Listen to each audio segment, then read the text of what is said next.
Welcome to Energetics with Kim and Veronica, where we invite you to nourish the energy of your inner why, your inner healing, magic, prosperity, your curiosity, clarity, playfulness. Welcome home. Hello! Hi, everyone, and welcome. This is Veronica, and I'm with my beautiful partner, Kim, and we are here on another episode of our Energetics podcast. Hi, Kim. How are you today? Hello, Miss Veronica. Hello, everyone, and welcome back. And if this is your first time listening to us, hello. Hello, and you can find us. How can they find you, Miss Veronica? You can find me on Instagram at the Veronica Rose, Roze. I love that. And you can find me on Facebook, Kim Coleman. You can also find me on Instagram, kimcoleman.growingbeyond or hyphen, I'm not sure which. And also growingbeyond.com is my website, which will link you to any and all of those places. Cool. Amazing. And thank you to everyone who's listening and who's watching and all the things. We really appreciate your contribution to the energy and information and wisdom that comes through in these chats. And often Kim and I get clear about what we want to talk about, and then we dive into these calls. And today's one of those days where we're like, we've got a topic and we'll just see where we go.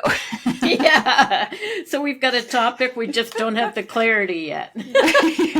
We're allowing the clarity to come through. Yeah. We're making peace with what is. Yeah. Speaking of. So what are we talking about today, woman? Yeah, we're talking about the fact that, we talk a lot about surrender in our conversations and how it's such a crucial part of not only loving and living our best lives, but also it's an important and crucial step towards co-creating the life that we desire. And surrender is one that can be tough, and it's hard to get our head around. We have, a few episodes on the topic. If you haven't listened, you may want to go back and listen because we talk about it in more depth.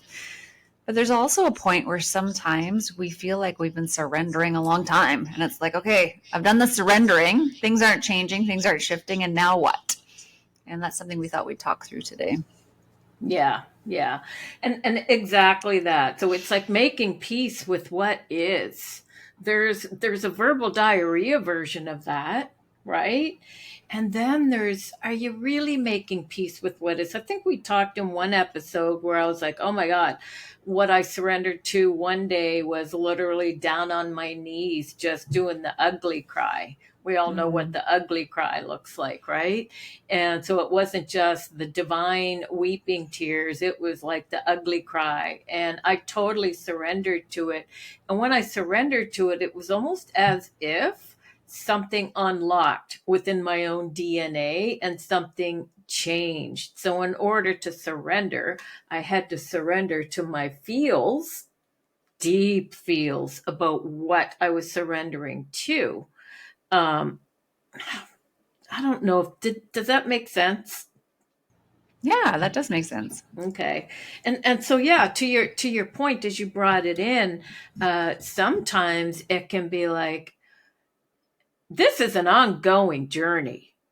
It's an ongoing thing of this making peace with what is. Doesn't mean we have to like it, right? Doesn't mean we have to like it when we're making peace with what is. And for me, I don't do well, it is what it is. It is what it is. That might be exactly what it is for some people. For me, when I say it like that, I'm kind of like, it's nothing I can do about it. It is what it is. And I'm just kind of skimming across the surface. So I'm not surrendering to my feels about the whole thing. And so recently I had gotten like, oh my God, like this thing, okay, I can surrender to it. And what I was also surrendering to was the darkness of the thing.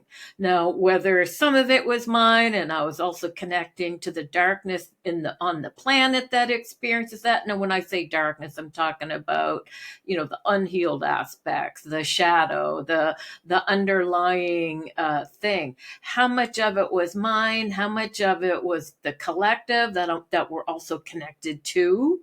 Right. So I was also aware of all of that as I was being in it and with it, and being 100% authentic in that. Right. And so being 100% authentic in that doesn't mean that other people are going to be able to receive me as I'm in that. Do you know what I mean? And Right. so, yeah. And so, if I was to say to somebody, oh my God, blah, blah, blah, some people might be like, oh my God, she's so negative. They can't receive me in my authenticity of that moment. And so it's also for me knowing who can be with me in that. And not in a way of, well, I can't speak my truth here and I can't speak my truth that no, no, no, no, no. It's not that. Right? It's not that. For me, it's about knowing who can receive me, knowing who can, how people say hold space.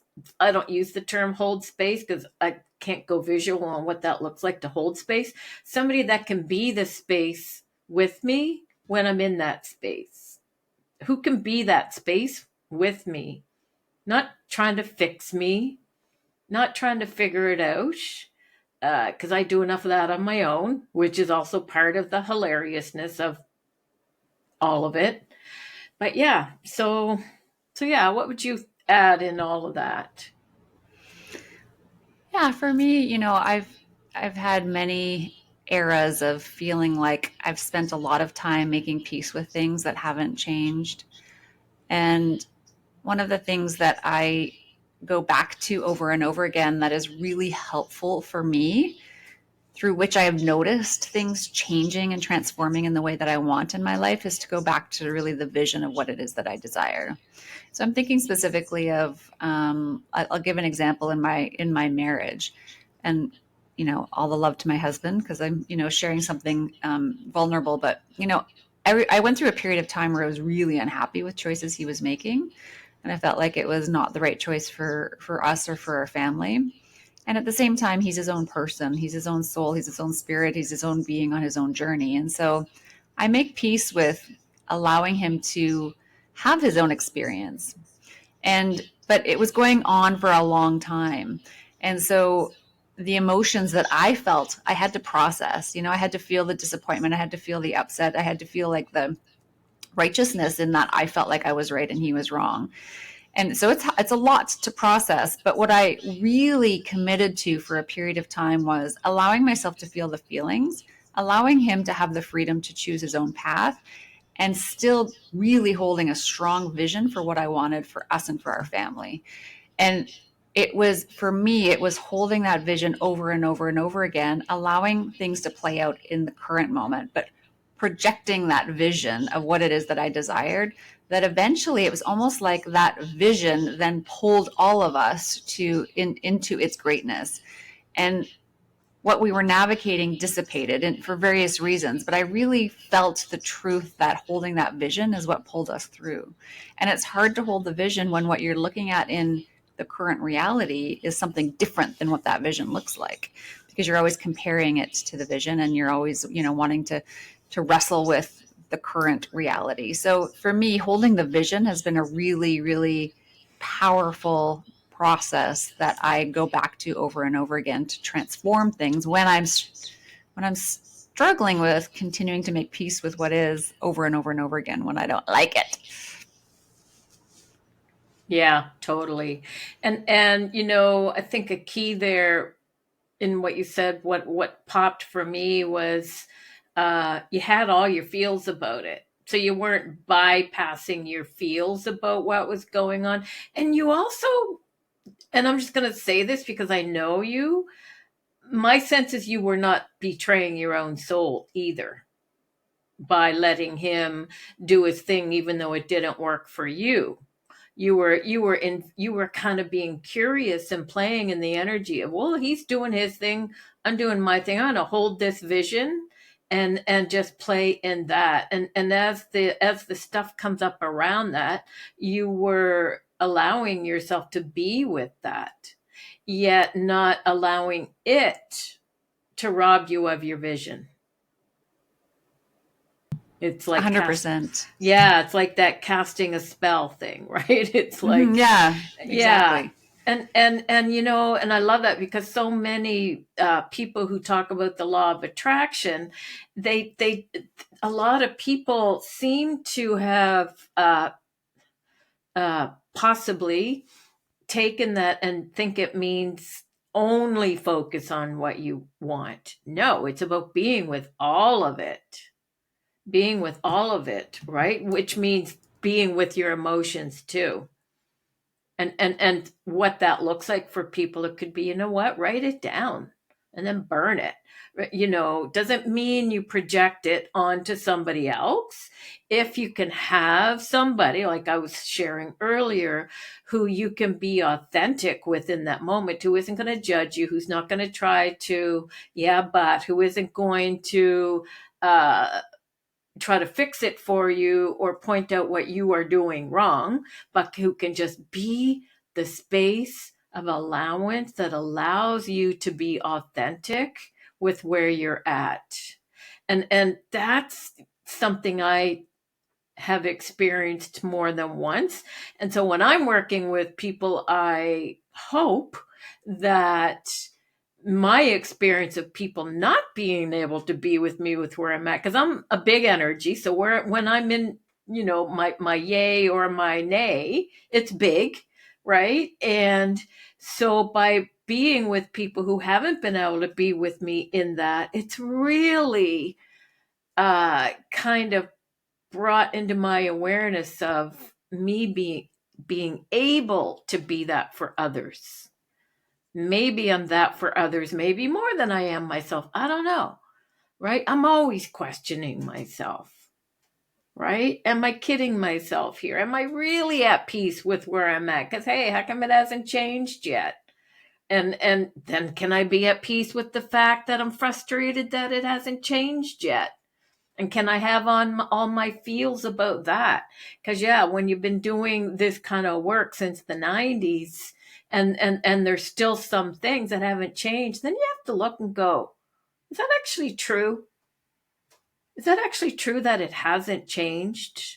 Let me see. Back in the 90s, I had a coffee mug in one hand and a bag of clothes over the other, $50 in the bank account, and sleeping on couches and floors.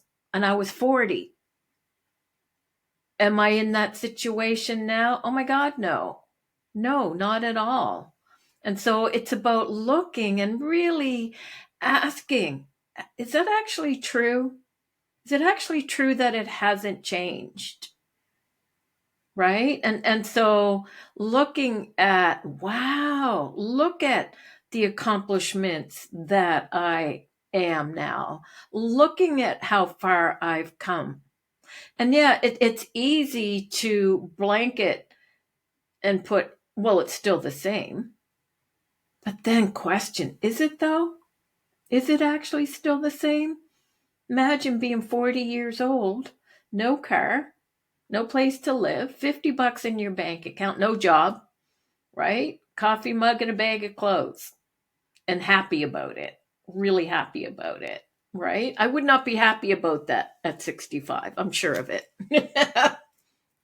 But yeah, and would I change any of that? No. No. So where is it that I'm kidding myself by thinking it hasn't changed? Cuz it has. So I think that might be a piece of gold in there for me is, when I think, oh my God, I've been doing this forever, it's still the same. Is it though? Is it? Is it really still the same? No. And this is funny because I'm a mugaholic now. I'm such a mugaholic. I collect pretty mugs. Um, Back then, the mug that I walked out the door, like literally, I walked out the door with a coffee mug in one hand and a bag of clothes in the other. Boom. Uh, the mug was something. It was a mug that somebody gave me from the CN train. It was just, Wow.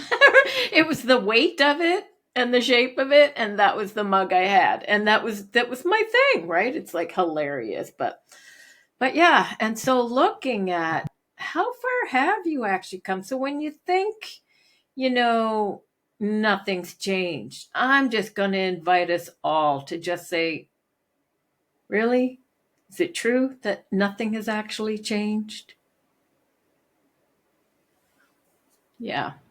Yeah, the time thing can really play with us as we get older, right? When we've been at this for years and decades, there's an extra complexity because there's a story in our mind about the time. Yeah. And so when it feels like it's the same pattern or the same story or the same challenge that we've been, internally working with, playing with for a period of time, and we still don't feel like we're at the place where we want to be, it's that time story in our head is again another narrative that can really trip us up. And it's not that it's not valid. Of course it's valid. Everything that we experience is valid and important and integral.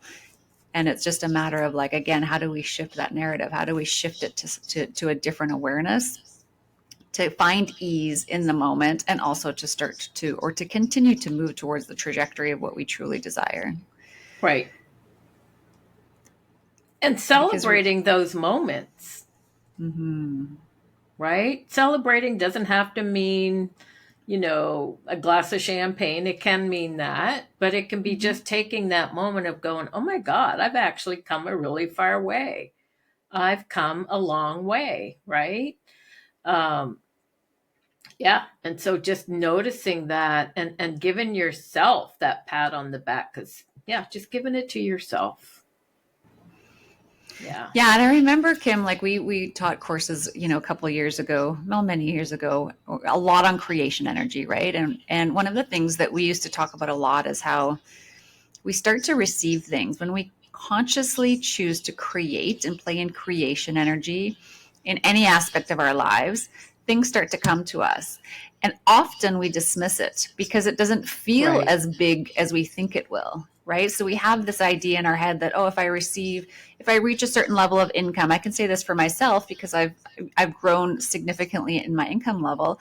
I think it's going to feel so different, and it really doesn't. And it's partially because we take ourselves with us, right? So it doesn't feel that different unless we consciously shift our perspective and look at it differently. But we think like, oh, if I don't know, fall in love and marry somebody, that my life is gonna be so different. But it doesn't feel that different in the end. Some things do. Some things are big, and they do feel big. But there's a lot of times, and we've noticed this a lot with participants in our programs, where things will start to change greatly, but as soon as you receive the thing you desire, you're automatically desiring something else. You're automatically wanting to go to the next level or experience something different in a different area of your life. So you're always kind of chasing the desire, chasing, chasing, chasing. We receive it. Maybe we choose to anchor it in with a celebration. Maybe we don't, but we're automatically going to the next thing, the next thing, the next thing. And so if you're always living in that state of pursuit and not anchoring in the acknowledgement of the receipt, then it can just feel like things haven't changed even though they have. Yeah. Yeah. Like I said, start looking at how far we've actually come.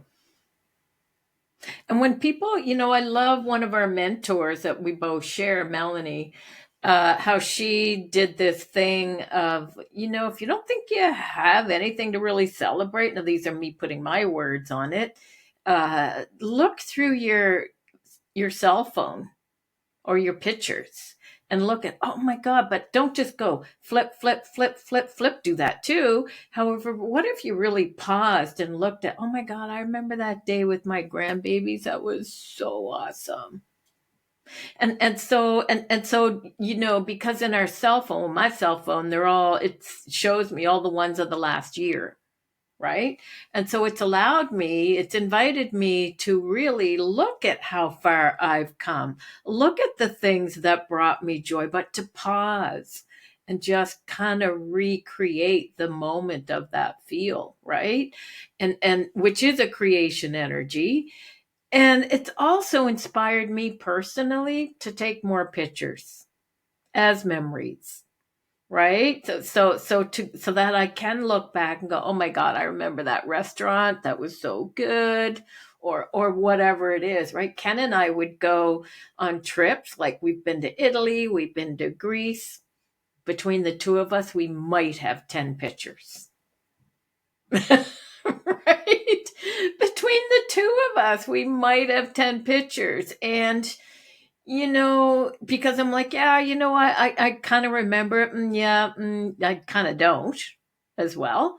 And so it's inspired me to take more pictures as a way of going back and reflecting on the memories and the moments, and also getting the energy of, oh my God, that was so cool, right? So that I can play in that energy. And because it's kind of surprising when you go to look back in your pictures, and you see, oh my God, I forgot all about that, right? And yeah, so that's been helpful for me too. That is, and my husband's the exact opposite. He takes so many pictures. I'm like, can I just enjoy my meal without having to wait for all the pictures? But Oh my I'm always, God. I'm always grateful in the end that we have the memories. That's hilarious. I love that. Yeah. Yeah. And so I think surrendering even when you're in the shadow or with the challenge, right? It doesn't mean making peace with what is, to me, does not mean being okay with what is. Mm-hmm. It means whatever it means, right? So Right. like I said, a few days ago, I was in this place of yeah, it might have made other people uncomfortable. I don't know.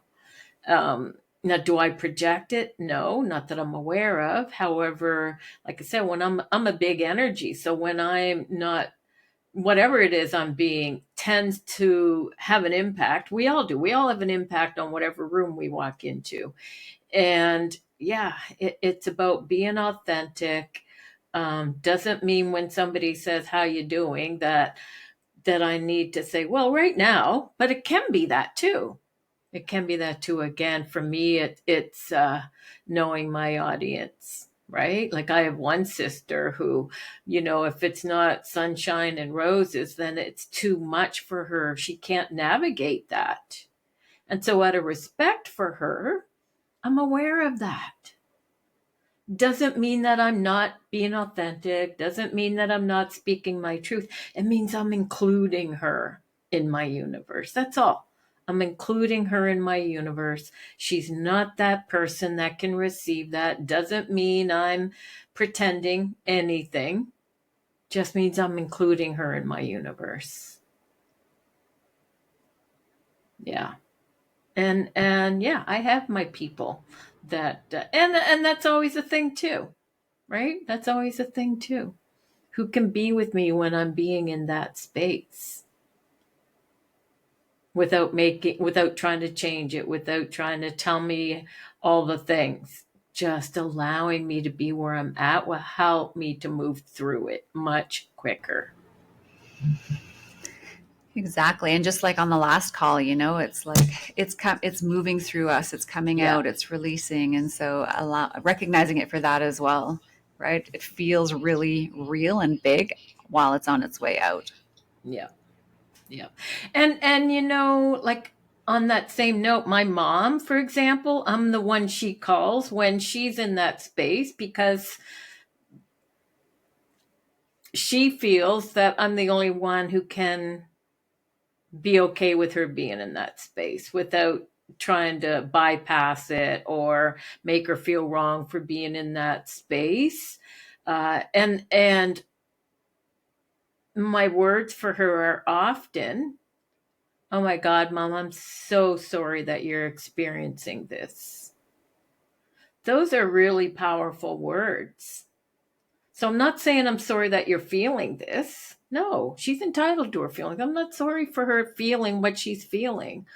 But it's true that, oh my God, I'm so sorry that you're experiencing this.